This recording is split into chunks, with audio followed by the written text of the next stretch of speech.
for that.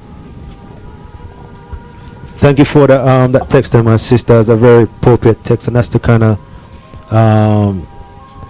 vibes, you know.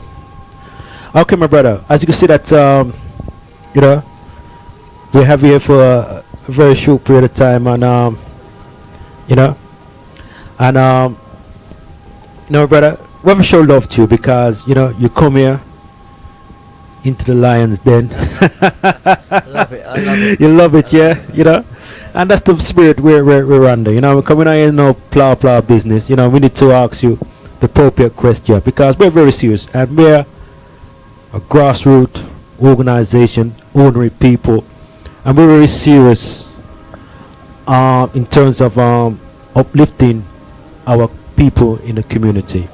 You know, we're serious in terms of fulfilling our people with the true potential. And we have Dr. Sandra Hurst inside the house, and she don't joke, you know.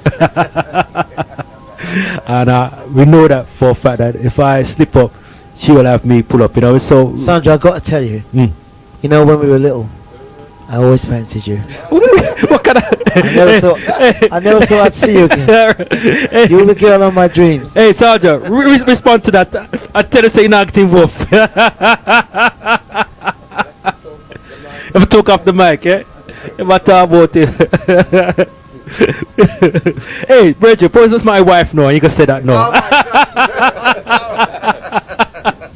So we can follow up, but now you know politics, you know. They can expose you. Yeah, well, it's just fun still. I think you should probably run for mayor first and get it, and then you know, then reveal that because. Yes, fantastic, my brother. I want to give out your contact details again. Give out a few details. Yeah.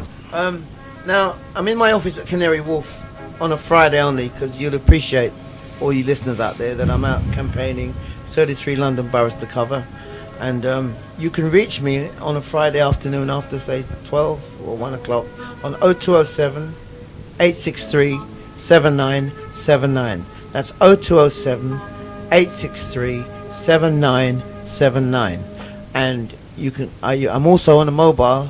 My election agent Marianne Bonas can be reached on 07949 324201. That's 07949 3201. Feel free to come to me and ask anything you want to ask. Put forward any offers of volunteers. Put forward any offers of sponsorship. And I'm not talking about big monies. If you've got £5, £10, £50, send it to me. Help the cause. It's been a pleasure being with you, and I thank you all.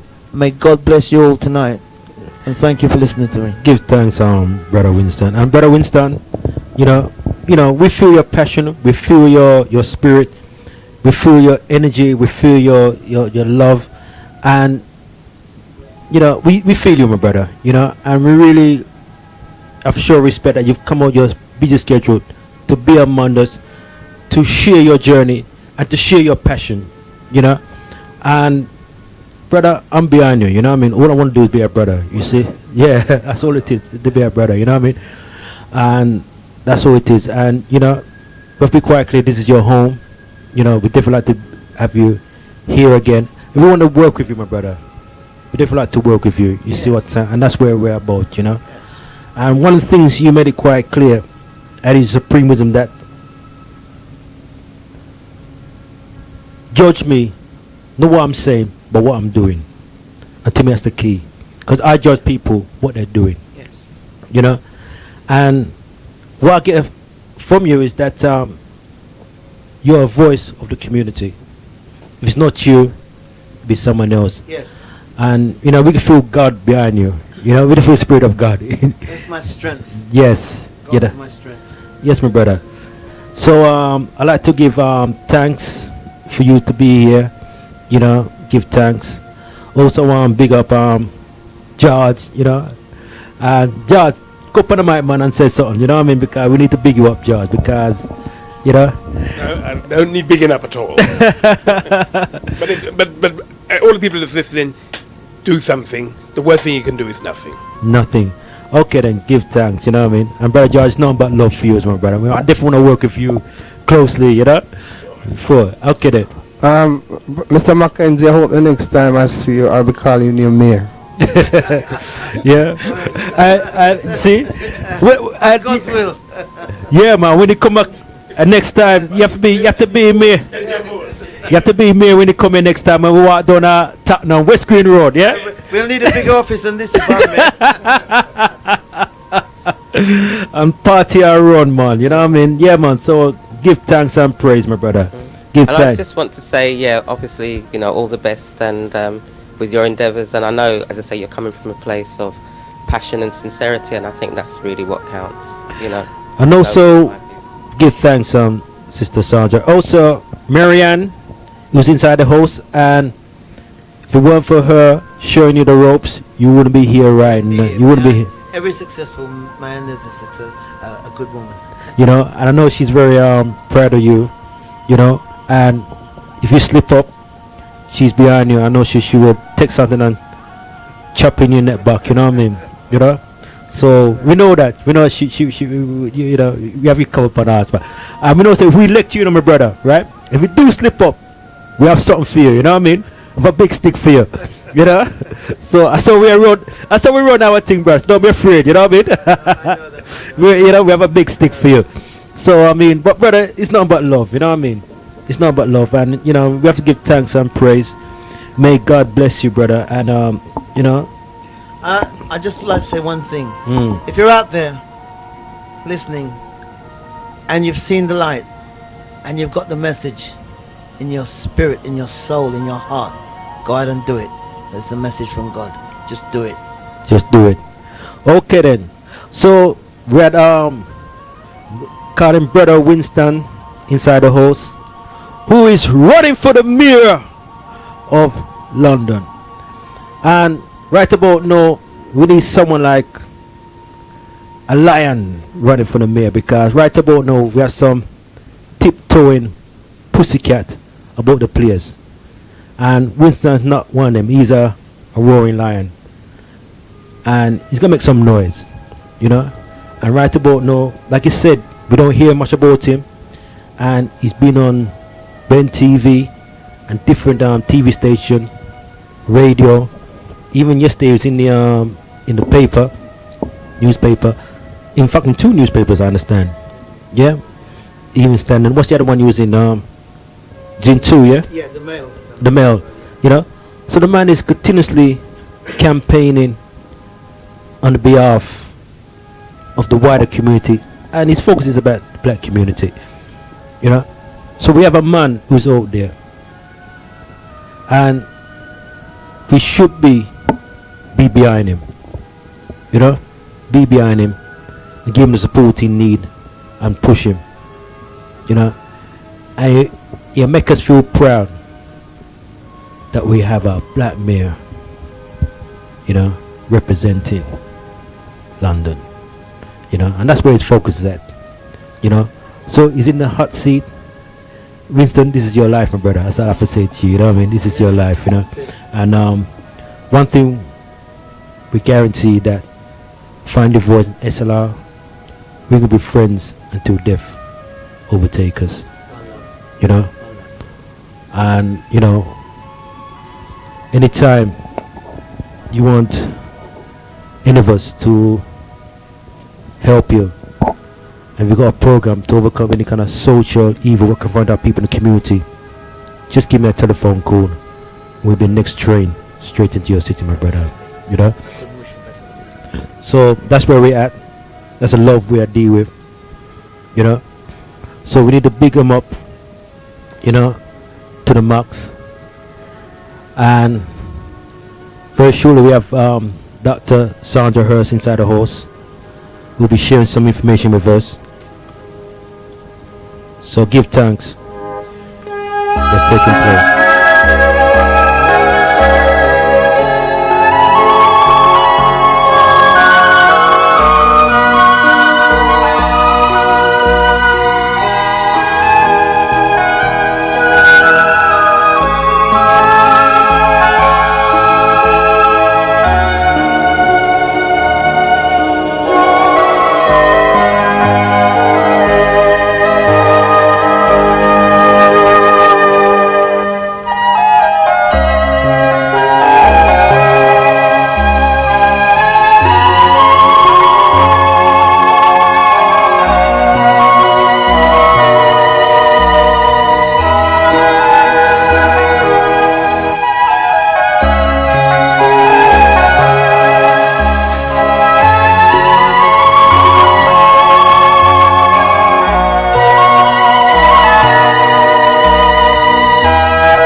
It's my time. Break it on down. Okay then, greetings.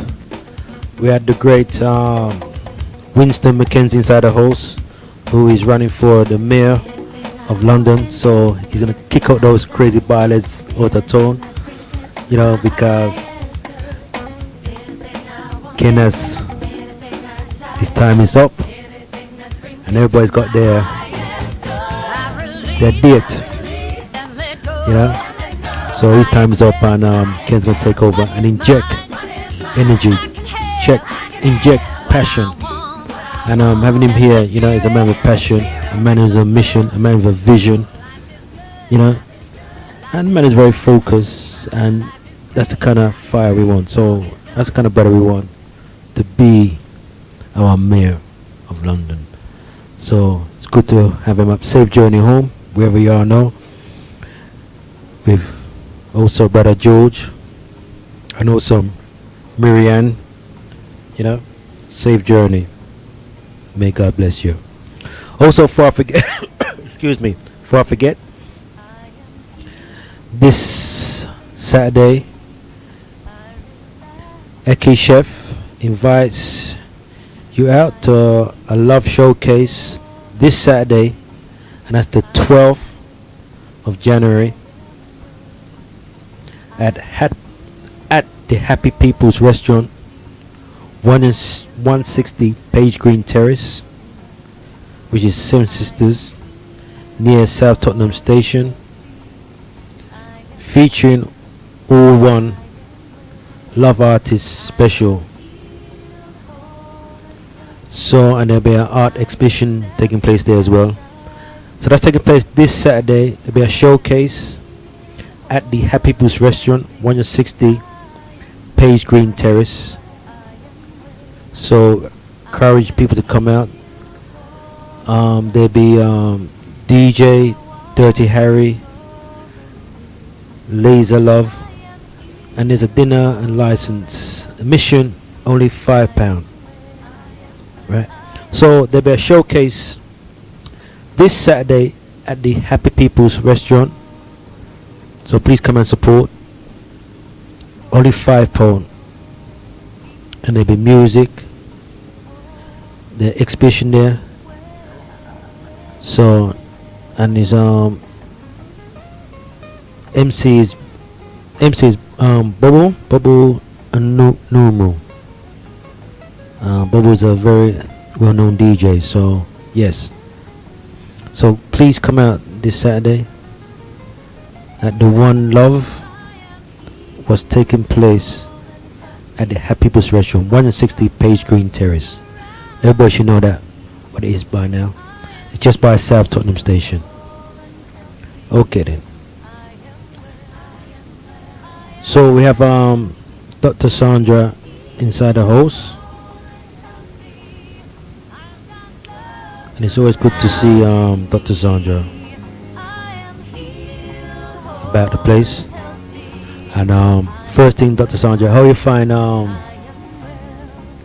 Mackenzie? My talk about him fancy and all them kind of stuff. What kind of business? How can a man come in and come in them kind of reasoning stuff? The man lose himself now. Well, I think because we do go back a long time. You go back a long time. Yeah. So, right. Probably people have that kind of license. But like I said, for me personally, politics, I don't believe is a route, but obviously if people feel that is a route for them, then like I said, I support whatever people want to do. That's fine, and wherever you're going to make that move, then like I said, I support whatever you want to do. Everything's an experience and a learning experience, and that's really what life's about. Okay then, fantastic. Everything's a life experience, and yes. So again, big up Mackenzie, Winston McKenzie. Big yourself up wherever you are. So big yourself safe journey. It was good to have you here in the house. Okay, my sister, what are we looking to focus on this evening? Yeah, well, we've come back, and a year later we're talking about finances in the same way. When I was here this time last year, we were looking at, as I say, the beginning of 2007, and really what we thought that might hold for us. Mhm. And one of the things that we were talking about, and I've been speaking about for a couple of years, is this kind of contraction that we're going through at the moment, you know, with this whole kind of credit crunch and, you know, properties falling and all that kind of fear mongering that the media and the system is whipping up. So when I looked at 2008, you know, on the back of that, because remember we talked about the 100-year plan and really, you know, looking at the foundations of that and looking at the economics in relation to that and building families, as I said, building, you know, creating that foundation, building from the family up. And when I looked at 2008, what I realized is that this year is the year of the rat, the Chinese year of the rat. So I thought, well, this would be an ideal year to look at getting out of the rat race, you know, to coin a phrase. So it's really looking at strategies that are going to take us out of the rat race and in a practical way. So what I've designed really is a program, if you like, that I'm encouraging people to join who want to overstand their economics, overstand their finances, and look at a very simple technique of getting out of the rat race. And what the program purports to do is support people through that. So it's going to be running over the year, really the next kind of 9 to 10 months. I'm offering, there's going to be an open evening next Tuesday, but I'll talk about that some more later. And I'll talk about what the program's going to involve as well. Okay, then let's take this caller. Greetings. Okay, feel free to phone back.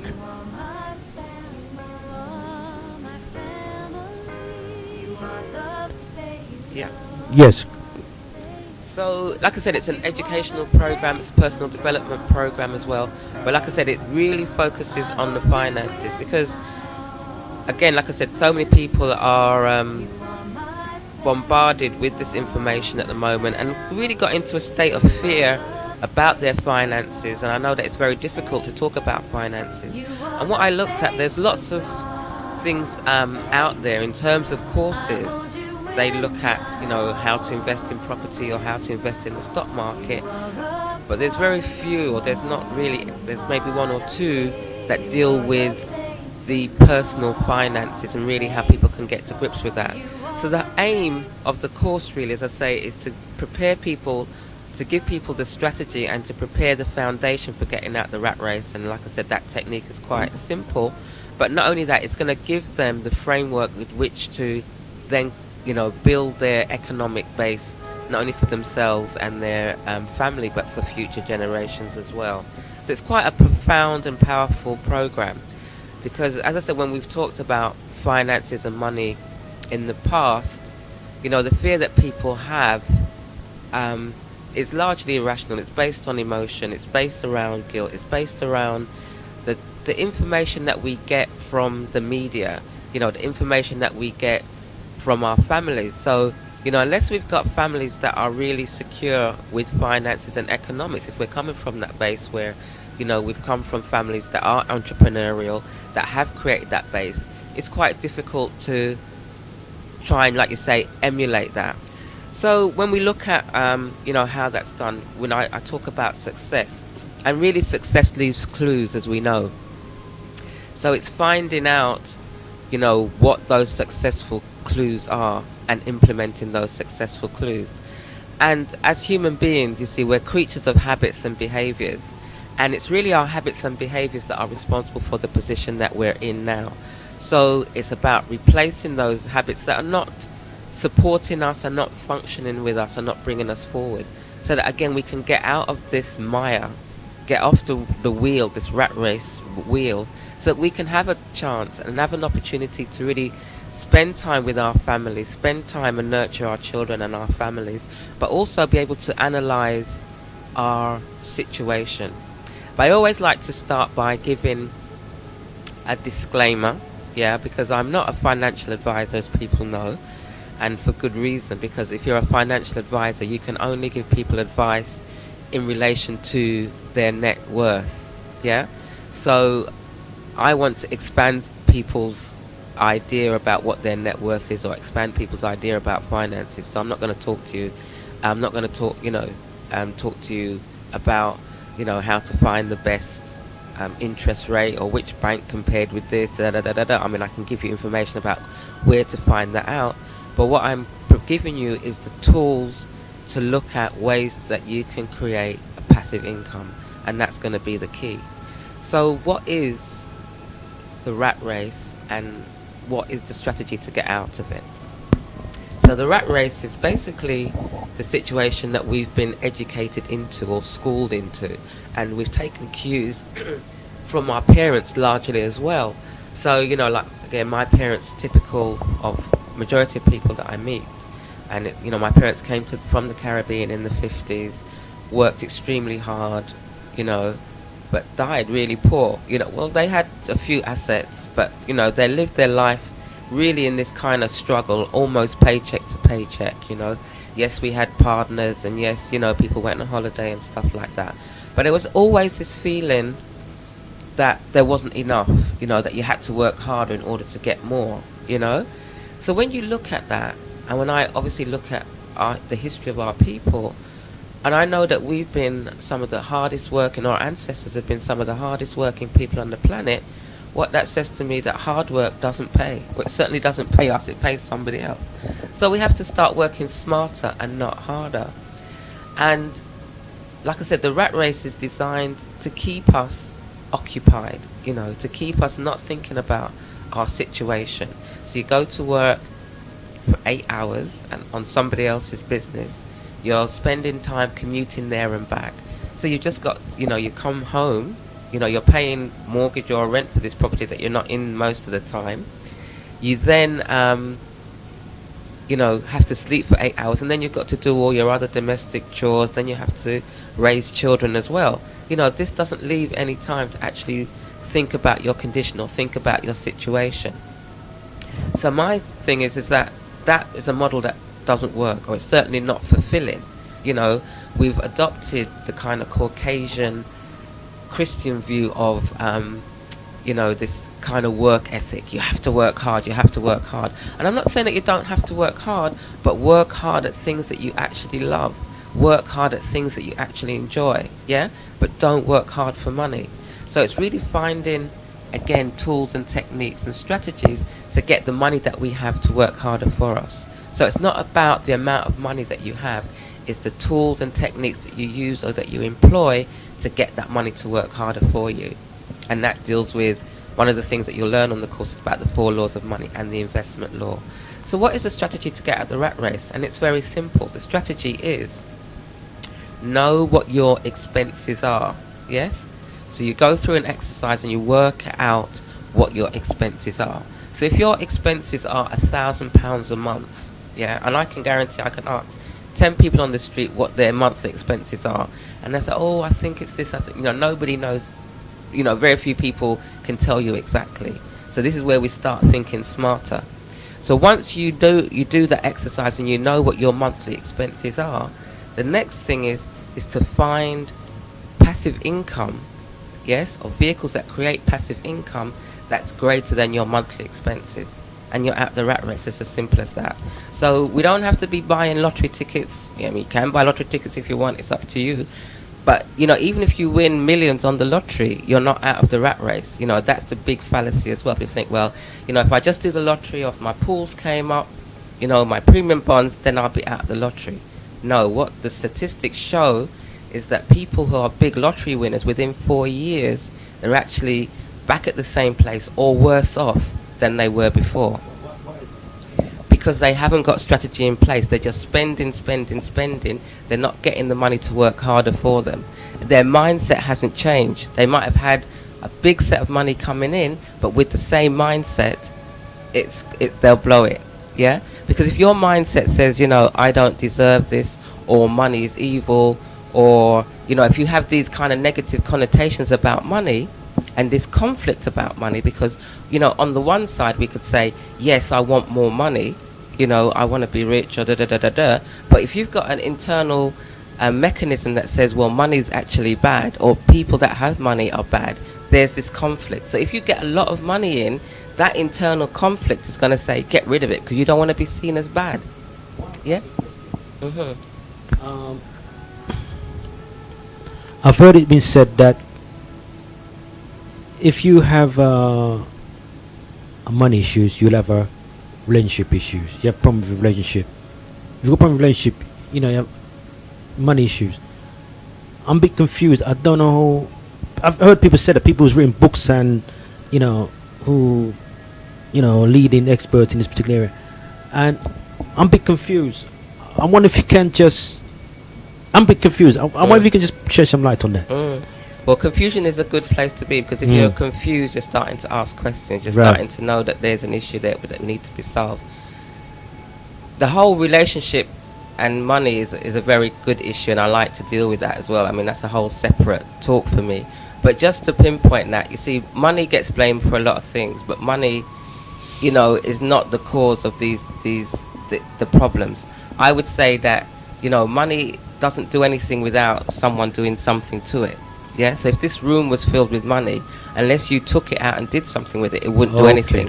So it's not going to cause a problem. So what is causing the problem then? So the example that I usually cite is, if you have a partner and your partner wakes up one day and says, you know, Doug, I've got to tell you, I've got £50,000 worth of debt. You know, what would you say? I'll be very. And you didn't know anything about the debt. You didn't know they were in debt. I'll be shocked. You'd be shocked. Yeah. Right. But if they, you know, if you discovered that that same partner had £50,000 that you didn't know about, you know, that you discovered accidentally, what would you feel then? I'll be very surprised. You know what I mean? I'm very shocked. Yeah. Well, you see, that comes down to issues around trust. So it's not Okay about the money. Okay. So it could be negative or positive, you know, £50,000 in debt or £50,000 in an asset that you didn't know about. It's issues. And they think, well, why didn't they tell me? Why didn't they share this with me? So the issues that you have in relationships is usually about trust. It's usually about, if you have a common purpose, what is the purpose of the relationship? Yeah. It's not about the money. So it's, you know, money tends to cover it. So again, like you say, if people have like a business idea and they think, well, I need money to start my business, or I need this, and they might get this money, you know, if there's a problem in the business, they'll start throwing money at it instead of saying, well, what is the problem? You know, if I'm not getting enough customers, what do I need to do to get the customers? They'll start throwing money at, you know, maybe to put in bigger adverts in, and that might not be solving the problem. Yeah. Because see, I can understand that. You know, if you're in a relationship and you know, you might have someone who's the breadwinner, so to speak. You know what I mean? Bring the money in, and that person bring the money in. There could be challenges there, but just to say that, I mean, that if you got a problem in relationship, therefore you must have a money problem. You know, that don't make sense. No. I'm a bit confused. That don't make sense to me.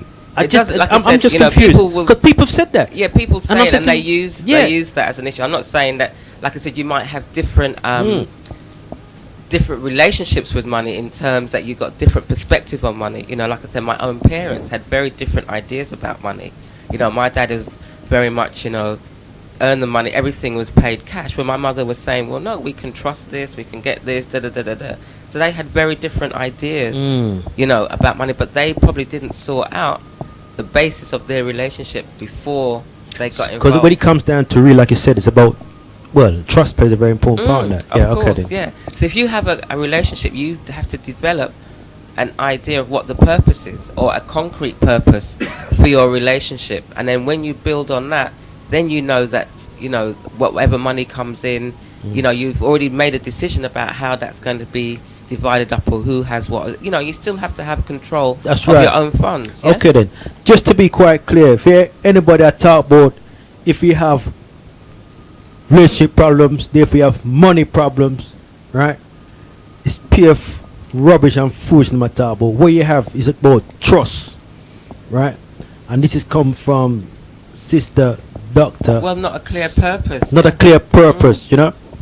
So we don't want no confusion running around the place and people who claim said this and this and that. And Uncle Sid wants to ask. Okay, my question to you, the tool what you have here, will it enable somebody to retire early? Well, what do people go to work for? People go to work to pay their bills and their expenses normally, yeah? So if you've got an asset, if you've created an asset base that takes care of that, then essentially you can retire. Because You could stay in bed all year and know that these assets are working and paying all your bills. All right. Number. What Yeah. about debt duty as well? When you have a bill, house worth certain, if there's a debt duty on it as well, and also Well, inheritance tax. that's a different thing. You're talking about inheritance tax, and again, there's ways that you can mitigate that if you organise your business properly. So again, coming out the rat race allows you to, to structure your business in such a way that you mitigate those kinds of expenses. Setting up all kinds of trusts, putting your stuff offshore. There's so many different ways that you can protect what you've grown and you've developed. Back to the debt duty now, because our elder people sometimes they live in a house and they realize when they die they have to pay debt duty because they can't give it to their children. The government is going to get some of that money. Well, that's what I'm saying. They haven't set up their business correctly in the first instance, yeah? But that some of them doesn't know that. Well, that's what I'm saying. So this is what the education, the financial education, the financial literacy is about, and this is the program that I'm running, so that you have the time to do the work to create the financial literacy, yeah? So we got to tell the people if this is their subject, please call in now while the live link is open. Yes, give the live link number. Feel free to phone in and join in, make a contribution. The live link number is 07984931588. Repeat, 07984931588. And Dr. Sandra Hurst is talking about how to get at the rat race. Mhm. Yes. And as you know that Dr. Sandra Hurst is when it comes to finance, she's definitely the number one in the UK. There's no doubt about it. We don't even have to question that, question her authority or expertise when it comes to finance, So she knows what she's talking about, She's the expert. Dr. Sandra, continue, what Yeah. reason about, So as I said, the key is to get out of the rat race. Once you're out of the rat race, like I said, you've then got we're talking about your investments, your asset base working for you, yeah? So that's created, like I said, if people are going to work to pay for their expenses, to pay for their bills, their mortgages, etc., and you've got a passive income, an income that you don't have to work for, yeah? That's coming in, that's greater than that, then you're out the rat race.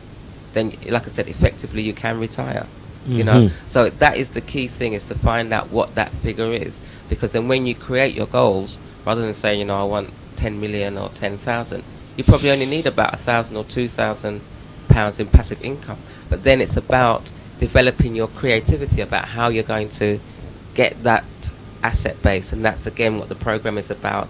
It's about looking at your mindset, changing your mindset. It's looking at the three types of income. So you've got earned income, passive income, and portfolio income, how to do that.